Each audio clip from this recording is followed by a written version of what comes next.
Hey, thanks for tuning in to Football Predictions and Food and Wine Pairings. So tonight we're going to be seeing the 6-7 Miami Dolphins taking on the 7-6 Pittsburgh Steelers. Now, the Dolphins have really been making some improvements. I mean, they mostly have been trash for a lot of the season, and people were not sure if Mike McDaniels was going to make it to the end of the season as their head coach. So they're looking a little bit better, but not really looking great. Now, one of the things that I want to point out about the Pittsburgh Steelers is that they are dead last in time of possession. Okay, they are averaging 23 minutes and 56 seconds for time of possession, whereas Miami is averaging 26. They're like, 27th. They're not doing much better. But I think it should be, an interesting game. Every game this season has been really crazy. This has been the first season in as long as I can remember where on any given day, any team could win, because I've seen lots of teams that are terrible. I'm looking at you, New York Giants, New York Jets, Raiders, beat people when it was like, how did this even happen? And then everybody is still kind of reeling from yesterday's realization that for the first time in 10 years, the Kansas City Chiefs will not be going to the playoffs because they were eliminated from playoff contention yesterday.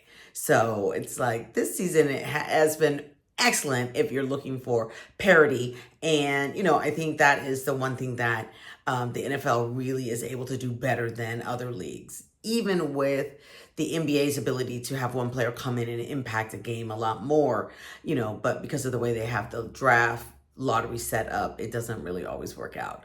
The Steelers are a 3-point favorite, and they're going to be coming in with Aaron Rodgers, who's still playing with a broken wrist, but he still has 2,300 thrown yards, and he has got about 600 more yards than Miami's Tua Tagovailoa has. And Tua is always a concern. If he gets a hit, he's going to leave the game because of a concussion. Not to mention, he has only 2 less interceptions than touchdowns. So that's never a good look.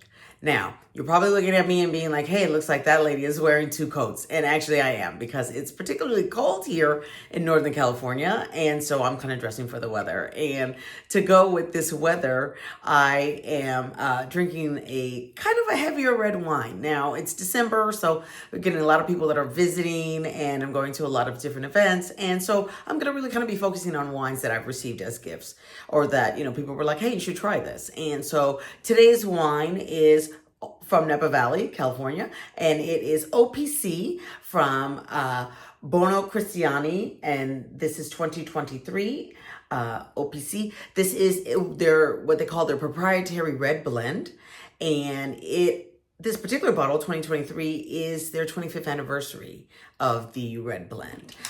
This is a family-owned winery in Napa. It's owned by 3 brothers. And the blend in here, I had to write it down because there's a couple of grapes, is 36% Cabernet Sauvignon, 34% Malbec, 25% Syrah, and 5% Merlot. And, as you know, I'm not big into Merlot, but I think Merlot is a really great blending wine. So it is really going to add a little bit of extra body and oomph to this wine. So when I was taking a look at this, it has a really luscious dark color. Even on the sides, you're still getting that dark purple, On the nose, you're getting so much black fruit. I'm talking like black cherry, blackberry, black plum, it's just like really hitting you there. There's also a little forest floor and a little bit of violet, So it's very aromatic. On the tongue, it's kind of a medium high tannin.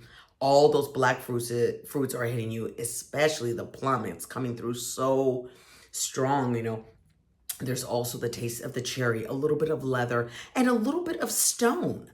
This is a really enjoyable wine. Now, I have to say that when I first opened the bottle, I was not into it, and I almost did not choose this wine because I was like, I think I could do better. I have other bottles of wine sitting on my table. Why this one? But I was like, let me come back to it again. And I'm so glad that I did, because I really enjoyed it. Much like a European wine, I gave it a little more time to breathe, and I was just really happy with it. On their website, this bottle is $75, and that's really what I was finding price-wise around the internet, was that is $75. And I think, during the holiday time or sharing with friends, I think it's a good value. You should get it. Now, I just want to go back to the beginning because I realized that I did not tell you who was going to win the game. I'm taking Pittsburgh. They're a 3-point favorite, and they're at home. Also, it's cold. I'm going to be pairing this wine with chili because I just think that it's going to be a great addition to kind of cut through the rich meatiness of chili, and it won't be competing with the tomatoes that are generally in chili. And also, I'll probably add a little bit of this wine to plus up the taste. All right, let me show you the bottle one more time. 2023 OBC proprietary red blend from Buono Cristiani. Cheers.